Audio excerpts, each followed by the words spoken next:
वो क्या है, हम लोग पहले पढ़ चुके हैं। अब हम लोग देखेंगे हिंदू क्या है। जो ये वर्ड जो है, ये हिंदू एक्चुअल में जो हिंदू है इस समय जो रिलीजन हिंदू मैक्सिमम क्या सोचते हैं कि हिंदू कौन है। हिंदू एक धर्म है जो शंकर शिव और ब्रह्मा जी को किसी को भी पूजा करता हो। हिंदू जो देवी देवताओं को पूजा करता है वही हिंदू है, ठीक है।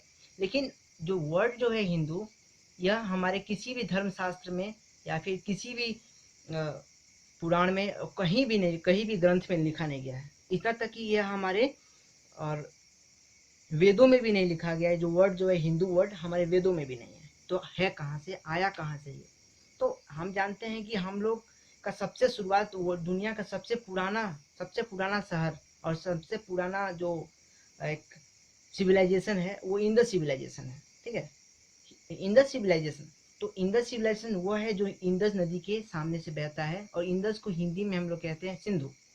तो सिंधु नदी जो है वहां से शुरू होता है जो ये हिंदू, जो हिंदू जो है वो सिंधु से शुरू होता है।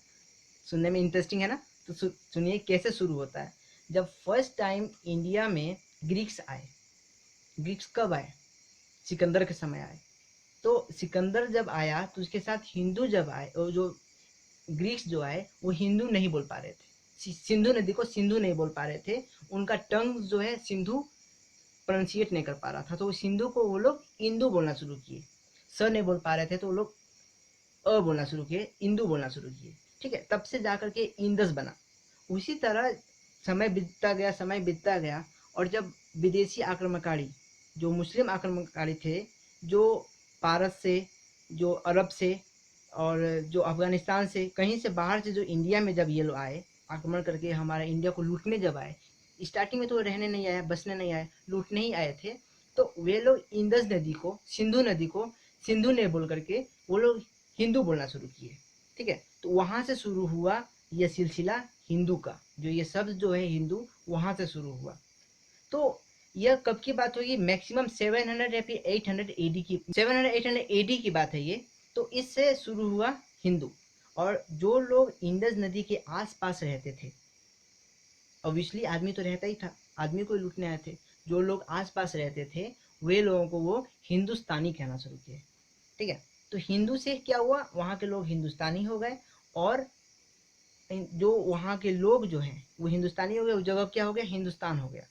तो जो जहाँ का लोग रहता है, जैसे पाकिस्तान है तो पाकिस्तान के लोगों को क्या कहते हैं हम लोग, पाकिस्तानी, ठीक है। तो ये उर्दू वर्ड, फारसी वर्ड जो है, उसी तरह उन लोगों ने हिंदू को हिंदुस्तानी बनाया और यहाँ के लोगों को वो हिंदू बना दिए। वहाँ के जो यहाँ कल्चर जो है, यहाँ के कस्टम्स जो हैं, यहाँ के सोसाइटी को वो लोग क्या बोलना शुरू कर दिए, हिंदू बोलना शुरू कर दिए। तब से हम लोग अपने आप को हिंदू बोलते हैं और तब से ये धर्म जो है हिंदू धर्म होने लगा। लेकिन इसके धर्म के ऊपर भी मैं एक बात बता दूंगा आपको, बहुत इंटरेस्टिंग बात है जो हमारी सुप्रीम कोर्ट ने कहा है। सुप्रीम कोर्ट ने हिंदू जो है कोई धर्म नहीं है, उसने यह बताया है कि Hindu is not any religion, वो कोई रिलीजन नहीं है, it is a way of life, यह एक जीवन जीने का तरीका है, ठीक है। इसलिए आप सुने होंगे कि कई बड़े बड़े पंडित, जो बड़े बड़े साधु संत जो होते हैं, और वे लोग क्या कहते हैं, अपने आप को सनातनी कहते हैं कि हम लोग सनातनी है, सनातन से चला आ रहा है, बहुत बहुत पुराने से चला आ रहा है, ठीक है। इसका कोई हिंदू, क्योंकि धर्म जो है और धर्म का नाम किससे शुरू होता है, किसी आदमी की वजह से शुरू होता है, ठीक है। मुस्लिम जो हुआ वो एक आदमी ने लाया, क्रिश्चियनिटी क्या हुआ, एक आदमी ने लाया। तो एक समय था कि उसके बाद से ये रिलीजन डेवलप हुआ। सिख एक आदमी के बाद वो आया, उसने प्रोफेट किया, उसने बताया, तो उसके बाद से उसको फॉलो करने वाले जो हैं वो हिंदू बन, वो मुस्लिम, वो क्रिश्चियन, वो सिख, वो जैन, बुद्ध बनना शुरू हुए। लेकिन हिंदू में सिस्टम है ही नहीं। हिंदू में कोई एक आदमी ने प्रोफेस किया ही नहीं है कि नहीं हम आए हैं तो हम बता रहे हैं कि हमको हमारे सपने में एक भगवान आए हैं, हमारे सपने में एक आदमी आया है जो दुनिया को बनाया है, ऐसा कुछ तो बात है नहीं हमारे हिंदू में। क्योंकि 33 कोटि 33 कोटि यहाँ पे क्या है, देवी देवता है। तो यहाँ पे जीवन जीने का तरीका है, ये कोई धर्म नहीं है। सुप्रीम कोर्ट ने ये बात साफ कर दिया है। तो अब हम लोग आते हैं अपने टॉपिक पे, हिंदू लॉ। हम लोग को पता चल गया कि हिंदू क्या है। जो इंडस नदी के आस पड़ोस में है या फिर इंडस नदी से ईस्ट की ओर है वो कौन है, हिंदू है, ठीक है। अब हिंदू को बारे में पता चल गया। अभी according to the law who is Hindu, अगर आपको किताब में पूछेगा कि हिंदू कौन है तो आप ये तो नहीं बता सकते हैं ना कि सिर्फ जो हिंदुस्तानी जो हिंदू है। यहाँ पे तो अलग अलग बात हो सकता है। और क्योंकि रिलीजन के बेसिक पे सिर्फ हिंदू जो है वो शंकर शिव को पूजा करते हैं, उसमें भी दो पार्ट डिवाइडेड है, एक सेविज्म है, एक वैष्णविज्म है, और फिर सेविज्म में भी अलग अलग सेक्ट्स हैं। तो इसीलिए हम क्या कह देंगे कि डायरेक्ट आप नहीं बोल सकते हैं कि नहीं हिंदू जो है वो यहाँ पे रहता है इंडिया में, वो हिंदू है। तो हिंदू को इसीलिए कोडिफाइड की जरूरत पड़ी, इसीलिए पार्लियामेंट को एक कानून बनाने का जरूरत पड़ा और कानून बन के आया। तो अब हिंदू लॉ जो है, हु इज हिंदू, तो इसमें 4-5 हमारा कानून में 4-5 इसके लिए सब क्लोजेस दिए हुए हैं कि हिंदू कौन हो सकता है और हिंदू कौन है, और ये हिंदू लॉ किस पे इन्फोर्स होगा, किसके लिए लागू होगा। तो सबसे पहले देखते हैं कि according to the Hindu law, Hindu जो कि धर्म से कहलाता हो, जो सनातनी हो, वो हिंदू है। जिसका कस्टम कल्चर हिंदू से मिलता हो, वो हिंदू है, फर्स्ट चीज। दूसरा चीज, जो लोग बाय बर्थ हिंदू हैं, जन्म से हिंदू हैं, जिसके माता पिता हिंदू हैं, वो उसका बच्चा ऑब्वियसली हिंदू होगा, क्योंकि उस परिप्रेक्ष्य में वो जन्म लिया है, उस परिप्रेक्ष्य में, उस वातावरण में वो पैदा हुआ है और उसके थ्रू वो अपना माइंड को सेट किया है, इसलिए वो हिंदू है। ठीक है। और तीसरा यह है कि हिंदू धर्म को छोड़ करके जो लोग बौद्धिज्म, क्रिश्चियन, सिखिज्म, जैनिज्म को फॉलो करते हैं, वे लोग भी हिंदू लॉ के अंतर्गत आएंगे, वे भी हिंदू कहलाएंगे according to the Hindu law. ठीक है। थर्ड, फोर्थ हम लोगों ने देखा कि हिंदू वह हैं जो क्रिश्चियन, पारसी, जूइश और मुस्लिम, इन चारों धर्मों को छोड़ करके जो भी इंडिया में जन्म लेता है और जो भी इंडिया में है, वे सब हिंदू लॉ के अंतर्गत आएंगे और उनके ऊपर हिंदू लॉ इन्फोर्स होगा। ठीक है। चौथा चीज क्या है कि according to the Hindu law, the person who is born in a family, एक आदमी, एक बच्चा जो एक फैमिली में जन्म लेता हो और उसके माता पिता अलग हों, ये बहुत गौर कीजिएगा इस चीज पे कि जिसके माता पिता अलग हों, लेकिन उस बच्चे को डिसाइड कैसे किया जाए कि हिंदू है या फिर अलग रिलीजन का है, इसके ऊपर हिंदू लॉ इन्फोर्स होगा कि अलग रिलीजन इन्फोर्स होगा। तो मैं आगे बढ़ूंगा तो इसमें भी हम लोग देखेंगे कि यह क्या सच में हिंदू में आएगा कि मुस्लिम है, क्योंकि उसके पिताजी मुस्लिम है और मम्मी हिंदू है। तो इस परिप्रेक्ष्य में क्या होगा, बच्चे को हिंदू कहा जाएगा कि मुस्लिम कहा जाएगा।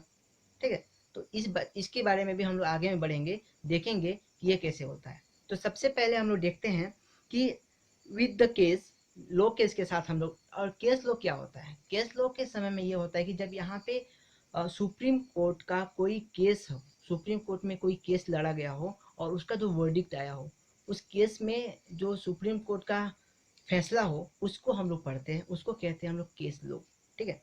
तो शास्त्री वर्सेस मोल्डेक में क्या हुआ था कि जो आदमी रिलीजन से मुस्लिम है, हिंदू है, वो हिंदू लॉ के अंदर आएगा। सबको पता है, आपको भी पता है, हमको भी पता है, रिलीजन के थ्रू तो वो आएगा ही। दूसरा केस क्या हुआ, स्वामी सत्संगी नाम का एक केस आया। तो सत्संगी केस में क्या हुआ कि जो एक सत्संगी थे, ठीक है, तो नारायण स्वामी नारायण जो है एक सत्संग के लीडर थे। ठीक है। और ये सत्संग कहाँ का था, सत्संग पहले सुनिए, सत्संग ये एक सेक्ट होता है जिसमें मतलब वे लोग एक अलग से वो करते हैं, मतलब पूजा पाठ का पद्धति उनकी अलग होती है, वे लोग अलग तरह से ध्यान अंतर ध्यान करते हैं। वे लोग जैसे कोई सत्संगी हो गया जो भगवान को फूल न चढ़ाए, फल न चढ़ाए, वो घर में बैठे बैठे पूजा करेगा, नाच के गा के घूम फिर के वो लोग पूजा करते हैं, वैसे सत्संगी होते हैं। तो इस सत्संगी वाले केस में क्या हुआ कि नारायण जो थे, स्वामी नारायण जो थे, वे अहमदाबाद में एक सत्संग था, उसके वो हेड थे। ठीक है। तो उन्होंने, उनके थ्रू केस हुआ, तो इसलिए नाम को हम रखते हैं स्वामी सत्संगी वाला केस कहते हैं। तो इसमें क्या हुआ कि सत्संगी जो है, वे लोग नॉन सत्संगी को, जो हरिजन थे, उसको वो लोग मंदिर में अपना जो जहाँ वर्शिप करते थे वहाँ आने से रोक दिए, उसको अपने साथ नहीं लिए। तो ये केस कहाँ गया, सुप्रीम कोर्ट के पास गया। तो उस समय सुप्रीम कोर्ट ने यह दलील दिया कि आप हैं तो अलग, ठीक है, आपका पूजा पाठ करने का पद्धति अलग है, बट जो कुछ सेक्ट्स हैं जैसे सत्संगी हो गया, आर्य समाज हो गया, तो ब्रह्म समाज हो गया, ये लोग हैं तो अलग, इनका पूजा पाठ करने का पद्धति अलग है, बट ये लोग लिंक किससे करते हैं, जुड़ते किससे हैं, एनी हाउ तो इनका तो देवता कौन है, या फिर शंकर है या फिर विष्णु है, ठीक है, या फिर ओम है। तो ये लोग पद्धति इनकी अलग होती है पूजा पाठ करने की, बट सोसाइटी तो सेम है। तो इसीलिए सुप्रीम कोर्ट ने कहा कि नहीं, आप सत्संगी के हों या फिर आप आर्य समाज ब्रह्म समाज के हों, आप हैं क्या, हिंदू। ठीक है, तो इस वर्डिक्ट से हम लोग को पता चलता है, सत्संगी वाले केस में पता चलता है कि सुप्रीम कोर्ट ने कहा है कि जो लोग हिंदू पद्धति से, हिंदू सोसाइटी से, हिंदू कल्चर से मिलते हैं वे लोग कौन है, हिंदू ही हैं। ठीक है, तो तीसरा केस हम लोग देखिए कि कन्वर्ट और रिकन्वर्ट।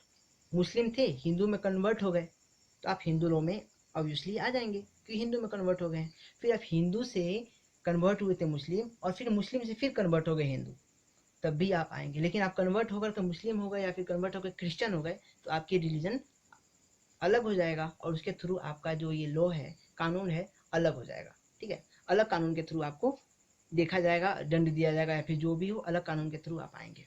ठीक है, कन्वर्ट और रिकन्वर्ट पर इसमें क्या हुआ कि इसमें एक केस है, पेरूमल वर्सेस पुण्य स्वामी का केस आता है इसमें। ये केस ध्यान दीजिएगा, पेरूमल कौन है, पुण्य स्वामी कौन है, और पेरूमल कौन है। तो Perumal is the father of पुण्य स्वामी। पेरूमल कौन है, पुण्य स्वामी का पिता है। तो इसमें क्या हुआ था, जो पेरूमल जो है शादी करता है क्रिश्चियन लड़की से। ये केस साउथ इंडिया का है। तो इसमें क्या होता है, क्रिश्चियन लड़की से पेरूमल शादी करता है, और कुछ साल के बाद उसके घर में एक लड़का होता है जिसका नाम क्या होता है, पुण्य स्वामी। तो पेरूमल, कुछ इन लोग के घर में कुछ बातें होती हैं, कुछ होता है, तो उसकी वजह से ये लोग सेपरेट रहना शुरू कर देते हैं, और बाद में इन लोग का डाइवोर्स हो जाता है। ठीक है, लेकिन शादी किस तौर पे हुई होती है, हिंदू तौर तरीका पे शादी होता है इनका। ठीक है, तो बाद में क्या हुआ कि जो जब उसकी माँ, जो पुण्य स्वामी की माँ जो है, वो आकर के पेरूमल से कहती है कि मेरे बच्चे का भी कुछ शेयर है, कुछ हक है, उसको दो। तो उस समय पेरूमल क्या कहता है कि नहीं, जब हिंदू और मुस्लिम शादी करते हैं तो उसका कोई वेट नहीं होता है, कोई मतलब ये शादी वेट नहीं है, वैलिड नहीं है। ठीक है, तो इस बात करके वो डिनाई कर देता है कि मैं अपना ज़मीन नहीं दूंगा। तो इस समय वो पुण्य स्वामी की माँ सुप्रीम कोर्ट में जाती है, और ये केस सुप्रीम कोर्ट में जाता है, और वहाँ में ये केस आता है, ये केस लो आता है, और वर्डिक्ट आता है कि ये मैटर नहीं करता है कि आप अलग रिलीजन से शादी करते हैं तो आपकी शादी वही हो जाए, शुरुआत से ही शून्य हो जाए, क्योंकि आपकी शादी की रिचुअल्स हुए हैं। ठीक है, तो इसमें क्या हुआ कि शादी रिचुअल्स हुआ है और आप इसको एक्सेप्ट किए हैं, तो आपको ये देना पड़ेगा, और वो बच्चा जो है वो हिंदू लॉ के अंदर ही आता है। ठीक है, क्योंकि रिलीजन रिकन्वर्टेशन और कन्वर्ट होने के कारण यह होता है। ठीक है, और तीसरा क्या था कि Hindu by the birth, Hindu birth के थ्रू। तो जिसके मम्मी और पापा दोनों हिंदू हो, तो वो बच्चा क्या है, लेजिमेट हो इलेजिमेट हो, जैसा भी हो बच्चा, वो क्या होता है, वो हिंदू ही होता है। ठीक है, एक मम्मी हिंदू है और पापा बौद्ध है, तब भी उसके ऊपर क्या, कौन सा रिलीजन आएगा, कौन सा लॉ आएगा, हिंदू लॉ ही आएगा। ठीक है, लेकिन इसमें दूसरा बात यह है कि एक माँ, एक पर्सन अलग धर्म का हो और दूसरा पर्सन अलग धर्म का हो। ठीक है, इस केस में क्या होगा, इसमें भी जो बच्चा जिसके साथ रहता है, जो उसको पालता है, वह बच्चे का धर्म उसी लॉ के अंतर्गत आएगा, उसी लॉ के अंतर्गत आएगा। जैसे कि पिताजी, किसी बच्चे का पिताजी मुस्लिम है और उसकी माँ जो है हिंदू है, और बच्चा जो है हिंदू के घर में रहता है शुरू से ही, माँ उसको पाल के रखी है, तो बच्चों का धर्म और बच्चे किस के थ्रू आएंगे, हिंदू लॉ के थ्रू ही आएंगे। ठीक है, ये था बाय द बर्थ। और तीसरा जो है वो है कि person who is not include and not practicing the rituals of the Christian, Parsis, Jewish and Muslims, ये चारों धर्म को के अनुयायी न हो, ये चारों धर्म को न मानता हो, फॉलो न करता हो, वह क्या है, वह हिंदू है। ठीक है, जो वे लोग इन सब धर्म को छोड़ करके और हिंदू को भी छोड़ करके इंडिया में रहते हैं, वे लोग भी हिंदू लॉ के अंतर्गत ही आएंगे। ठीक है, वे जो लोग आस्तिक हैं, जो वे लोग नास्तिक हैं, जो अपने आप को नास्तिक मानते हैं, जो कहते हैं कि हमारा कोई धर्म नहीं है, हम किसी धर्म को नहीं मानते हैं, वे लोग भी हिंदू लॉ के अंतर्गत ही आएंगे। ठीक है, ये जो था केसेस भी पढ़े हम लोग, इसमें हम लोग देखे कि हिंदू कौन है, हमने देखे कि हिंदू वर्ड कहाँ से आया है। ठीक है, तो ये सब हम लोगों ने इस वीडियो में देखा। अब अगले वीडियो में हम लोग देखेंगे कि हिंदू लॉ जो है कितने पार्ट में डिवाइड है, हिंदू लॉ के पार्ट कितने डिवाइड हैं, फिर उस पार्ट के बारे में हम लोग पढ़ेंगे। तो यह वीडियो, इसके सीरीज भी कम से कम 15 या फिर 20 वीडियोस होंगे, तो आप लगातार लगे रहिए। और इसके बाद अलावा हम अलग अलग भी पढ़ रहे हैं, हम लोग कॉन्ट्रैक्ट एक्ट पढ़ रहे हैं, हम लोग कॉन्स्टिट्यूशनल लॉ पढ़ रहे हैं, हम लोग इंडियन पेनल कोड पढ़ रहे हैं, हम लोग लगातार 4 जो है टॉपिक एक साथ चल रहा है हम लोगों का। तो आप हमेशा हमारे साथ लगे रहिए, क्योंकि ये कोरोना वायरस का समय है और इस समय में क्या है, सब कोई जो है घर पे रहता है। इसलिए हम सुबह और शाम, सुबह को हम 4 या 5 बजे तक एक टॉपिक के ऊपर वीडियो डालते हैं और शाम को 6 और 7 के बीच में एक टॉपिक के हम डालते हैं। तो 2 टॉपिक हम इसलिए डालते हैं कि आप भी 2 टॉपिक को पढ़ते रहिए, साथ में चलिए, कि 2 सिलेबस 2 सब्जेक्ट एक साथ हम लोग लेकर चलेंगे, तभी हम लोग का कोर्स कंप्लीट होगा। क्योंकि 6 महीने का जो अंतराल था, टाइम था, उसमें हम लोग कुछ नहीं पढ़े हैं, मैं भी वीडियो नहीं डाल पाया। इसकी वजह से हम इस समय 2-2 टॉपिक एक साथ लेकर जा रहे हैं, क्योंकि ये लॉ है, एलएलबी का लॉ जो है, इसमें बहुत सारे कानून हैं और बहुत सारे कानून के बहुत सारे धाराएं हैं। तो उसके लिए हम अगर एक एक वीडियो एक एक दिन डालते हैं तो बहुत लंबा हो जाएगा और हम लोग का कोर्स कंप्लीट नहीं हो पाएगा। इसलिए मैंने आज ही मैंने कॉन्स्टिट्यूशन के फर्स्ट पार्ट के आर्टिकल 4 का मैंने एक वीडियो बनाया है, वो अपलोड किया है। आज हम लोग का पार्ट 1 कॉन्स्टिट्यूशन खत्म हो गया है। कॉन्स्टिट्यूशन लॉ के इंडियन कॉन्स्टिट्यूशन के पार्ट 1 जो है वो आज कंप्लीट हो गया है। कल से क्या होगा, उसमें नया पार्ट शुरू हो जाएगा, पार्ट 2 शुरू हो जाएगा, जो 5 से लेकर के 11 तक है। ठीक है, तो उसको हम लोग देखेंगे। उससे पहले हम लोग यहाँ देखते हैं कि हिंदू लॉ के बारे में, कि हिंदू कौन है हम लोग को पता चल गया। अब असली में कानून शुरू होगा। ठीक है, तो आप मेरे साथ ऐसे ही बने रहें। अपना फीडबैक जरूर दें कि हम कैसे वीडियोस बनाएं, क्योंकि आपको समझ में आना चाहिए। मैं यहाँ से बोल के चला जाऊँ, आप आधा 5 मिनट देख के हटा दें, तो उससे हमको तसल्ली नहीं होगी। मेरा तसल्ली कब होगा, जब आप पूरा वीडियोस देखने के बाद आपको समझ में आया कि नहीं आया। यह चीज़ आप जब तक कमेंट सेक्शन में नहीं डालते हैं तब तक हमको नहीं लगेगा कि आपको समझ में आया। तो प्लीज़ आप अपना जो फीडबैक है वो ज़रूर डालें कमेंट सेक्शन में, और हमको अपना साथ दें, क्योंकि हम दोनों का साथ ही हम दोनों को आगे बढ़ाएगा। ठीक है, तो तब अब हम ये वीडियो यहीं पे समाप्त करते हैं और आपसे अलविदा लेते हैं। और धन्यवाद। जय हिंद, जय भारत।